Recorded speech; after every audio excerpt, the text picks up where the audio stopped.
Welcome to pod talk show.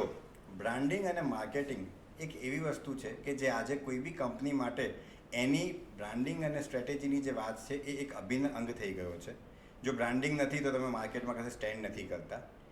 આજે આપણી પાસે જે ગેસ્ટ છે એ ગેસ્ટ છેલ્લા 3 જનરેશન્સથી એમની 3 પેઢીથી 70 વર્ષનો અનુભવ અને એમનો પોતાનો એમની આ ફિલ્ડમાં 20 વર્ષનો અનુભવ લઈને આપણી સાથે આજે બેઠા છે. સો આજના આપણા જે ગેસ્ટ છે પ્રેરક Shah from purple face communication. He is a strategic branding partner for a company. આપણે એમના વિશે આગળ વધારે સમજીએ. વેલકમ પ્રેરક. Hi Hardik, thank you for inviting me for this pod talk, and I'm really thrilled to have a roller coaster discussion with you. Obviously, there is a lot of experience that I'm carrying. હું actually જન્મ્યો છું જાની સાથે, એટલે મારા એ રગે રગમાં પહેલેથી છે ને branding જ હતું, અને આ ફિલ્ડ ચૂઝ કરવાનું કારણ પણ એ જ હતું. એટલે હું જ્યારથી નાનો હતો ને ત્યારથી મેં વેકેશન્સ છે ને મારી ઓફિસમાં જ સ્પેન્ડ કર્યા છે, અને I have seen this process since long. So જેમ તમે હમણાં વાત કરીને જેમ મેં આગળ વાત કરી કે તમારું આ 3rd જનરેશન બિઝનેસ છે અને 70 વર્ષનો અનુભવ છે, તો right from that time to અત્યારે જે માર્કેટના નવા ટ્રેન્ડ્સની જે વસ્તુઓ થઈ રહી છે એ પ્રમાણે તમે માર્કેટિંગ અને બ્રાન્ડિંગને કયા લેવલ પર અને ક્યાં જુઓ છો આજે? સો આપણે જ્યારે બ્રાન્ડિંગ કે માર્કેટિંગની વાત કરીએ ને, તો આપે જેમ કીધું એમ કે એ આજે અભિન્ન અંગ નથી, એ હંમેશા કોઈ પણ બિઝનેસ માટે, કોઈ પણ બ્રાન્ડ માટે અભિન્ન અંગ જ રહ્યું છે. મોસ્ટલી એઝ એન એન્ટરપ્રેન્યોર આપણે દરેક જણ એ પ્લાન કરીએ છીએ કે ફેક્ટરી કરી દીધી, state of the art factory કરી, state of the art machineries લાયા, આપણી ઓફિસ બિલ્ડિંગ બહુ જોરદાર છે. પણ તમે કોઈ પણ એન્ટરપ્રેન્યોરને જ્યારે જઈને પૂછો ને કે માર્કેટિંગનું બજેટ તમારું પ્લાનિંગ શું છે, તો કે એ તો નથી પ્લાનિંગ.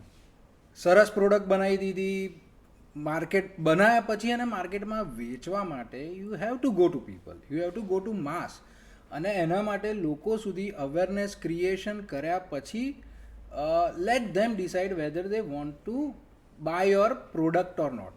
આનું એક ક્લાસિક એક્ઝામ્પલ જો હું તમને આપું તો ઇફ આઈ સે કે તમને ટૂથપેસ્ટ જે હું બોલું છું, તો કઈ બ્રાન્ડ તમારા મગજમાં આવી? Obviously Colgate. કોલગેટ. કેમ? સો કોલગેટની એક બ્રાન્ડિંગ સ્ટ્રેટેજી છે સિંગલ ડે બ્રાન્ડિંગ, અને એ લોકોની એ સ્ટ્રેટેજી એવી સાથે લઈને ચાલે છે કે અમે રોજ ખાલી એક નવો કસ્ટમર અમારો બનાવીશું. આ સ્ટ્રેટેજી સાથે કોલગેટ કદાચ છેલ્લા 100 વર્ષથી એનું બ્રાન્ડિંગ અને માર્કેટિંગમાં ઇન્વેસ્ટ કરી રહી છે. અને જ્યારે આપણે માર્કેટિંગ કે બ્રાન્ડિંગની વાત કરીએ ત્યારે સૌથી મોટો પ્રોબ્લેમ આવે છે કે દરેક એન્ટરપ્રેન્યોર એને બિઝનેસનો અભિન્ન ભાગ ગણવાને બદલે એને એક્સપેન્સ તરીકે કન્સિડર કરી રહ્યો છે rather than an investment in your brand. So જ્યારે તમારું માઇન્ડસેટ તમે બદલો છો ત્યારે તમે આવી રીતે કોલગેટે જે એક્ઝામ્પલ સેટ કર્યું છે એ રીતે તમે માર્કેટમાં એસ્ટાબ્લિશ થઈ શકો, અને top of the brand recall ત્યારે જ આવે જ્યારે તમે કન્ટિન્યુઅસ વિઝિબિલિટી, 360 ડિગ્રી વિઝિબિલિટી તમે તમારા કસ્ટમર્સની સામે ક્રિએટ કરેલી છે. This is the impact of real branding. Okay, હવે આપણે આપણા ટોકમાં આગળ વધીએ એ પહેલાં આપણે આપણા વ્યુઅર્સને એક વસ્તુ બહુ ક્લિયર સમજાવીએ કે બ્રાન્ડિંગ, માર્કેટિંગ અને એડવર્ટાઇઝમેન્ટ, એક લેમેન માટે આ શબ્દો બધા સરખા જ છે, પણ એમાં શું ડિફરન્સ હોય? ટ્રુ. સો બ્રાન્ડિંગો બહુ એકદમ એક લીટીમાં સમજાવું ને તો તમે એઝ એન એન્ટરપ્રેન્યોર ઓર તમારી પ્રોડક્ટ કે સર્વિસ જ્યાં હાજર તમે નથી ત્યાં તમારે વિશે શું બોલાય છે, that is your real branding. એટલે તમે તમારી પાછળ શું છોડીને જાઓ છો અને લોકો તમારી બ્રાન્ડ માટે કે તમારા એઝ એન એન્ટરપ્રેન્યોર શું વિચારે છે અને શું બોલે છે, દેટ ઇઝ રિયલ બ્રાન્ડિંગ. માર્કેટિંગની જ્યારે વાત કરીએ ત્યારે it is creating a communication to deliver an exchange value for your potential consumers. કારણ કે દરેક કન્ઝ્યુમર તમારી પાસે કંઈક એક્સપેક્ટેશન સાથે આવી રહ્યો છે, so he is ready to pay, but he want some value to get out of it. And advertising is reaching to the mass through different mediums, communicating your USPs, your product, your services to the mass, and let them decide whether they really want to buy and try your product or not. તો બહુ સરળ ભાષામાં વાત કરીએ તો advertising જે છે એટલે ત્યાં આગળ પહોંચવાની વાત છે, લોકો સુધી પહોંચવાની વાત લોકો છે. સુધી પહોંચવાની વાત છે. માર્કેટિંગ જે છે એટલે લોકો જોડેનો સંવાદ છે. લોકો જોડેનો સંવાદ કરતાં પણ એવું કહીશ કે એ લોકોને એમાં વેલ્યુ પ્રેપોઝિશન દેખાવું જોઈએ. તમારી પ્રોડક્ટ કે સર્વિસ માટેનું વેલ્યુ પ્રેપોઝિશન એ કેવી રીતે, એ કમ્યુનિકેશન કેવી રીતે ક્રિએટ કરવું, that is marketing, that is a part of strategy. અને બ્રાન્ડિંગ જે છે એ તમારી છાપ છે. જે સ્ટ્રેટેજી કરાઈ, જે એડવર્ટિઝમેન્ટ કર્યું, એનાથી તમારી બ્રાન્ડ બની, આઈડેન્ટિટી ક્રિએટ થઈ, અને એ અલ્ટિમેટલી તમે કેરી કરો છો. સુનાવ, તમે જે આખી વાત કરી એટલે ત્યાં આગળ આપણે જે સંવાદની જે વાત કરી કે માર્કેટિંગની વાત કરી, તો I think story telling is something કે જે બહુ ઇમ્પોર્ટન્ટ પાર્ટ થઈ જાય છે. અને let's talk about story telling. અને એમાં બી ખાસ કરીને જ્યારે તમે સ્ટોરી ટેલિંગ કહો છો ત્યારે તમે કયા એંગલથી વાત કરો? જેમ કે આપણે ઇમોશનલ કનેક્શન્સની વાત કરીએ, ઇમોશનલ માર્કેટિંગની વાત કરીએ, તો એ કદાચ બહુ ઇમ્પોર્ટન્ટ રોલ પ્લે કરતો હોય. Normally, the best marketing or advertising is touching the hearts and minds of your consumers. So આપણે જ્યારે કોઈ પણ ડિસિઝન લઈએ છીએ ત્યારે બાય હાર્ટ લઈએ છીએ, પણ અલ્ટિમેટલી એ લોજિકલ ડિસિઝન પણ હોય છે. You know, so emotional connect કોઈ પણ બ્રાન્ડ માટેનું is the core factor that results in to conversions. કોઈ એક્ઝામ્પલ કે જે આપણે રિલેટ કરી શકીએ, આ તો કોમન મેન એને સમજી શકે કે હા આના વિશેની વાત સો છે. જે બે બેસ્ટ એક્ઝામ્પલ મારા મગજમાં છે ને, જે કાયમ ફર્સ્ટ મારા પેલા એમાં આવતા હોય છે, એક તો સૌથી પહેલું ઇફ યુ નો કે હમારા બજાજ, બુલંદ ભારત કી બુલંદ તસવીર હમારા બજાજ. બરાબર. જો પહેલાંના જમાનામાં જ્યારે બજાજ સ્કૂટર લેવું એટલે હજી પણ તમે ઘણા લોકોને કહેશો ને તો અમે ગાડી લીધી, યુ નો, સ્કૂટરને એ લોકો ગાડી કહેતા હોય, એટલે એ ટાઈમે પણ એક લક્ઝરી હતી.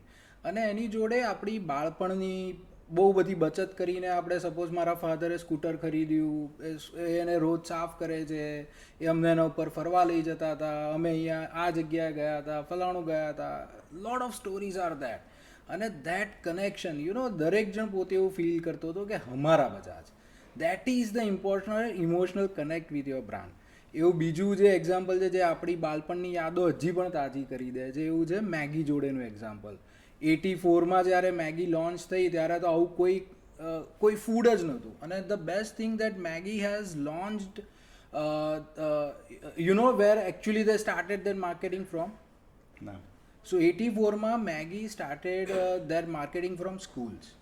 They penetrated their product from schools, અને this is the first company, એટલે Nestle is the first company જેણે આ એક આખો અલગ રસ્તો લીધો કે બાળકોના માધ્યમથી એ ઘરમાં ઘૂસી. મને યાદ છે 84માં મારા ત્યાં છે ને મેગી આવે ને ત્યારે એક આમ પ્રસંગ જેવું થતું હતું. એટલે બધા કઝિન્સ ને બધા ભેગા થઈ જઈએ, બધા ભેગા થઈને મેગી કૂક કરીએ અને પછી બધા ડીશમાં બેસીને મેગી એન્જોય કરતા હોઈએ. You know, this kind of stories and connection we have with that brand. એટલે એના પછી there are lot of noodle brands that come in, પણ મેગી ઇઝ મેગી. મેગીને કોઈ દિવસ nobody will able to replace. I think તમે જે બે એક્ઝામ્પલ્સ આપ્યા બંને યુનિક છે, પણ એક વસ્તુ હું બી આમાં સમજું છું કે આજે બજાજની વાત કરીએ તો એ જનરેશન સુધી રહી પણ પછી આગળ નથી. જ્યારે મેગીની વાત કરીએ તો મેગીને જનરેશન્સના બેરિયર્સ નથી. ચાહે એ મિલેનિયલ્સ હોય, પહેલાની જનરેશન હોય કે આજની જેન્ઝી હોય, મેગી બધા જ માટે, મેગી બધા માટે સેમ છે. હવે એક રિસર્ચ એવું કહે છે કે તમે જે બ્રાન્ડને ફોલો કરો છો, ખાસ કરીને આજે સોશિયલ મીડિયાનો જમાનો છે, તો તમે જે બ્રાન્ડને ફોલો કરો છો સોશિયલ મીડિયા ઉપર, એ પ્રોડક્ટ્સ તમે વધારે બાય કરો છો. તો 77% લોકો એવા છે કે એ બ્રાન્ડ જ લેતા હોય છે. That is true also, that is not true also. કારણ કે પહેલાં એવું હતું કે બ્રાન્ડ લોયલ્ટી બહુ જ લાંબા ટાઈમ સુધી રહેતી હતી. યુ નો, હવે સોશિયલ મીડિયાનો કે જે ડિજિટલ એજ આવ્યો છે એમાં આપણી બ્રાન્ડ લોયલ્ટી બહુ ફાસ્ટ ચેન્જ થાય છે. કારણ કે જેમ આપણે માર્કેટિંગ કરી રહ્યા છે એમ બીજી કંપની પણ એમની પ્રોડક્ટ્સ લઈને આવી રહી છે. એ લોકો પણ ઇન્ફ્લુએન્સર માર્કેટિંગ કરી રહ્યા છે, એ લોકો પણ પેડ માર્કેટિંગ કરી રહ્યા છે, એ લોકો પણ બહુ બધી ઓડિયન્સ સુધી પહોંચી રહ્યા છે. એટલે હું એમ સમજીશ કે લેટ્સ ટ્રાય. યુ નો, આજે મેં સપોઝ આજે મેં આઈફોન લીધો તો કદાચ હું કાલે સેમસંગ લઈશ, કારણ કે Samsung comes up with some better technology અને એ અત્યારે સોશિયલ મીડિયા ઉપર ટ્રેન્ડ કરી રહ્યું છે. સો મારા બધા ફ્રેન્ડ્સ પાસે આજે સપોઝ સેમસંગ છે તો દેન આઈ might try for 10 years. Maybe over a period of time, I might come back to iPhone because I was used to my iPhone. So this is true also, this is not true also. એટલે brand loyalty ટકાઈ રાખવી એ brand માટે એક ધીમે ધીમે challenge બનતી જાય છે. Social મીડિયાનું જે કે ડિજિટલ એજની જે વાત કરીએ એટલે પહેલાંના જમાનામાં એવું હતું કે એક ફિયાટ એક ઘરમાં 30-40 વર્ષ રહી હોય પણ હવે કદાચ એ આપણે ઇવન આપણી વાત કરીએ, આપણે જ્યારે પણ ગાડી બદલીએ છીએ, આઈ થિંક દરેક જણ હવે દર 2-3 વર્ષે ગાડી બદલતું હોય છે, બરાબર? તો આપણે દર વખતે નવી કંપની નવું મોડલ જ ટ્રાય કરવાનું પ્રિફર કરીશું, which is in trend. So this is how it is. હવે તમે આગળ જે વાત કરી હતી કે ઘણી બધી કંપનીઝ આ તો ખાસ કરીને જે થોડા સ્ટાર્ટઅપ્સ હોય એ લોકોને એવું લાગતું હોય કે બ્રાન્ડિંગ જે છે, માર્કેટિંગ છે, એક ખર્ચો છે, કે એડ ઓન એક્સપેન્સ છે. પણ દેર આર કંપનીઝ કે જે હ્યુજ કંપનીઝ છે ને they have huge budgets for marketing and branding, but still we have seen કે એ લોકો માર્કેટમાં એટલો સારો ઇમ્પેક્ટ નથી કરી શકતા, or they fail to impact or they fail in achieving the goals. So, Hardik, sometimes what happens, you might have budgets, you might have mindset, પણ તમે રાઈટ ટાઈમે રાઈટ જગ્યાએ ઇન્વેસ્ટ નથી કરી રહ્યા. મે બી કદાચ એવું બની શકે કે તમારી સ્ટ્રેટેજી ખોટી છે, તમે કન્ઝ્યુમર સુધી રાઈટ કમ્યુનિકેશન મેસેજ નથી પહોંચાડી રહ્યા, એટલે એ બ્રાન્ડનું કનેક્ટ નથી થઈ રહ્યું. મારે માર્કેટિંગ એકચ્યુઅલી ખરેખર અત્યારે ઇન્વેસ્ટ કરવાનું હતું કે મારે કોઈ એક્ઝિબિશનમાં પાર્ટિસિપેટ કરવાનું હતું, એના બદલે મેં સોશિયલ મીડિયા ઉપર ખર્ચો કરી દીધો. ઘણીવાર brands fails to create that 360 degree visibility. એટલે સપોઝ હું આજે ઉઠ્યો, સવારે મેં ફોન ચાલુ કર્યો, મારી પર કંઈક વોટ્સએપનો મેસેજ આવ્યો, પછી થોડી વાર થઈને મેં ફેસબુક કે ઇન્સ્ટા ઓપન કર્યું ને ત્યાં અગેન મારી ઉપર કંઈક ફરી એ કમ્યુનિકેશન આવ્યું. દેન હું ગાડીમાં બેઠો ઓફિસ જવા માટે ને રેડિયો ઉપર મેં એ કમ્યુનિકેશન સાંભળ્યું કે before that I read the newspaper અને I see some communication with that. અને during my way on the office મને કંઈક હોર્ડિંગમાં સરસ કંઈક કમ્યુનિકેશન, સેમ કમ્યુનિકેશન મને હોર્ડિંગમાં જોવા મળ્યું. અને સાંજે અમે 2-3 ભાઈબંધો ભેગા થયા અને અગેન દેટ કન્વર્સેશન કપ્સ કે પેલું કેમ્પેન જોયું, બહુ જ સરસ કમ્યુનિકેશન છે. સો પહેલાં એવું હતું કે પહેલાં મીડિયા ઓછા હતા, એટલે ઓછા મીડિયામાં ઘણું બધું થતું હતું. હવે ધીમે ધીમે જેમ જેમ મીડિયા વધતા જાય છે એમ કંપનીનું બજેટ વધતું જાય છે, એમ એની એક કમ્પલ્ઝન થતું જાય છે. સોશિયલ મીડિયા ઉપર તમે હોવા જોઈએ, ગૂગલ એડવર્ડ્સ તમારે કરવું પડે, એસઈઓ તમારે કરવું પડે, રેડિયો ઉપર બ્રાન્ડિંગ કરવું પડશે, હોર્ડિંગ્સ જોઈશે, ન્યૂઝપેપર જોઈશે, વોટ્સએપ કેમ્પેન કરો, SMS કેમ્પેન કરો, ઈમેલ માર્કેટિંગ કરો, સો એવન્યુઝ વધતા જાય છે, એટલે બજેટ્સ વધતા જાય છે. પણ if it is neatly planned and very well crafted media planning, then it is going to have the impact. Quickly આપણે બીજો એક મને પ્રશ્ન તમારી વાતમાંથી જ આવ્યો કે તમે આ જે બી વાત કરી પ્રિન્ટ મીડિયાનું શું, આવનારા સમયમાં પ્રિન્ટ મીડિયા કેટલું એક્ઝિસ્ટ થશે કે નહીં થાય જે પ્રમાણે ટ્રેન્ડ બદલાય છે? To me, print media will coexist. Okay, એકદમ ઓબ્સોલિટ નહીં થાય, પણ ડેફિનેટલી એટ સમ પોઈન્ટ એ ઓછું થઈ જશે. જેમ આજથી સપોઝ 15-20 વર્ષ પહેલાં એવું સમજીએ કે ડિજિટલ બ્રાન્ડિંગ કેટલું હતું, તો 10%. જે લોકો સમજતા હતા, ઈમેલ માર્કેટિંગ કેટલા લોકો કરતા હતા, તો 10% કે 20% લોકો કરતા હતા. બાકી everybody was rely on a offline media or print media. Employer બ્રાન્ડિંગની વાત કરીએ તો એ શું છે અને કેટલો ઇમ્પોર્ટન્ટ ફેક્ટર છે? It is the most important factor in branding, કારણ કે ultimately face matters. Who is the man or who is the person behind your brand? What are his ethos? What is his beliefs? આપણે suppose Ratan તાતાનું નામ સાંભળીએ એટલે સીધું જ આપણા અહીંયા મગજમાં નહીં દિલમાં આવી જશે કે ઇટ્સ અ ટ્રસ્ટ. અને બીજી કોઈ સપોઝ આપણે સત્યમ કોમ્પ્યુટરનું નામ સાંભળીએ તો તરત જ એ તમને એ ડિફરન્સિએશન ઓટોમેટિક થઈ જશે. So employer branding has to be there, કારણ કે અલ્ટિમેટલી કંપનીને એ જ કેરી કરે છે. હું એનો ફરી બીજો એક એક્ઝામ્પલ આપું, અમેઝિંગ એક જ લીટીમાં એક્ઝામ્પલ આપું, બહુ જ જૂનું એક્ઝામ્પલ છે ને આપણે બધા એની જોડે બહુ જ ફેરલી રિલેટ કરી શકીશું. તો એક લાઈન, ધીરુભાઈ આવ્યા છે, ધૂમ ધડાકા કરેલા છે. સો આની જોડે અચાનક જ આખું તમને પિક્ચર ઊભું થઈ જશે કે ધીરુભાઈ એમના સ્ટોકમાં ઇન્વેસ્ટ કરીએ તો આપણે લોકો કમાતા હતા અને કંપની ડિફિકલ્ટીમાં હોય તો પણ એ આવીને ઊભા રહેતા હતા. He was answerable. એવું નહોતું કે પડદા પાછળ જઈ જાય અચાનક કશું નથી ને હવે એ નહોતા કરતા. This is the impact of employer branding. કોઈ એવું સ્ટ્રોંગ પેકેજ યા તો કોઈ એવું સ્ટ્રોંગ પેકેજિંગ જ્યાં આગળ એ બ્રાન્ડિંગને બહુ જ ઇમ્પેક્ટ કરતું હોય? હું 2-3 એક્ઝામ્પલ એમાં આપું જેણે એઝ અ પેકેજિંગ ઇન્ડસ્ટ્રીને ચેન્જ કરી છે. કોઈક એક પેકેજિંગ તો કરું પણ સૌથી પહેલું જે લાવ્યા હતા એ ભગત દાણાદાળ જે 50 પૈસાના પેકેજમાં સેશેમાં લઈને આવ્યો ને એણે સેશેનો ટ્રેન્ડ ચાલુ કર્યો હતો. જે વસ્તુ આપણે પાનના ગલ્લે જઈને એમને એમ કહેતા હતા કે ભાઈ લાય દાણાદાળ આપને બે તો આપતા હતા, એના આપણે 50 પૈસા ચૂકવતા થયા જેની કિંમત ખરેખર 5-10 પૈસાથી વધારે નથી. સો એ ખરેખર આખું એણે ઇન્ડસ્ટ્રીને ટર્ન અરાઉન્ડ કરી. એવી રીતે જે રિફિલ પેક્સ આવ્યા, પાઉચ પેક્સ બધા જે આવ્યા. સો પહેલાં ડેટોલની પ્લાસ્ટિક બોટલ આવતી હતી ને હવે એ પાઉચમાં આવે છે, તમે રિફિલ યુઝ કરી શકો છો અને ઇઝી ટુ સ્ક્વીઝ છે, ઇઝી ટુ રિફિલ છે. ધ સેમ વે આપણે જ્યારે તેલના ડબ્બાની વાત કરીએ તો પહેલાં આપણો 15 લીટરનો તેલનો ડબ્બો આવતો હતો. તમને પણ કદાચ યાદ હશે કે ઘરમાં મમ્મી છે ને એક જણ પાસે પેલું એનું ઉપરનું તોડાવડાવે પછી નીચે થાળી મૂકીને એને નાના કન્ટેનરમાં કાઢવા માટે એને કોકને બોલાવવા પડે ને એમાંથી તેલ આમ ક્યાંક ઢોળાતું હોય. સો એનું એક માર્કેટ રિસર્ચ થયું અને એના ઉપરથી તમે અત્યારે જે તિરુપતિના જે બધાના પ્લાસ્ટિક કન્ટેનર આવે છે એ હેન્ડલવાળા આવ્યા, નાના પેકેજિંગ્સ આવ્યા અને તમે એને જોશો એનો શેપ આ બાજુનો જે છે આ બાજુ તો તમે હેન્ડલથી પકડો ને આ બાજુ તમે હાથ રાખીને તમે એને ઇઝીલી કાઢી શકો એટલે નીચે ઢોળાય નહીં.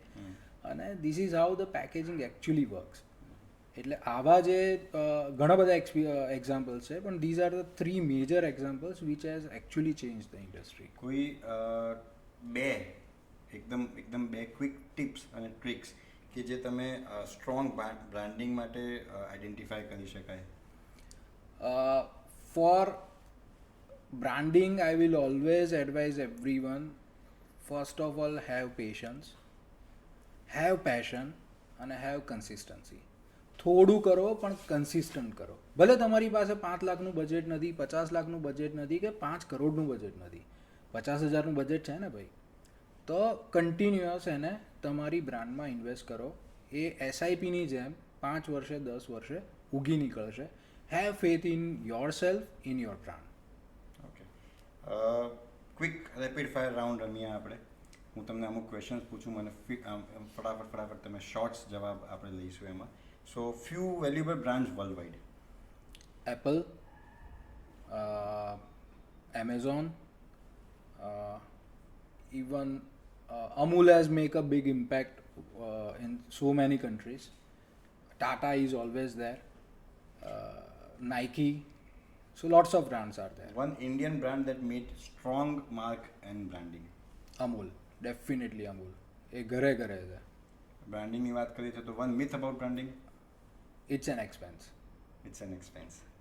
On social media account that you follow for branding. One of the social media account. It depends on the industry, but obviously Insta, LinkedIn, Twitter and YouTube. હું તમને થોડાક 2-3 વસ્તુ આપું છું, એમાંથી આપણે એવું નક્કી કરીએ કે જો ટોપથી બોટમ લેવાનું હોય તો કયા ફેક્ટર્સ છે કે જે બ્રાન્ડિંગને ઇમ્પેક્ટ કરે છે?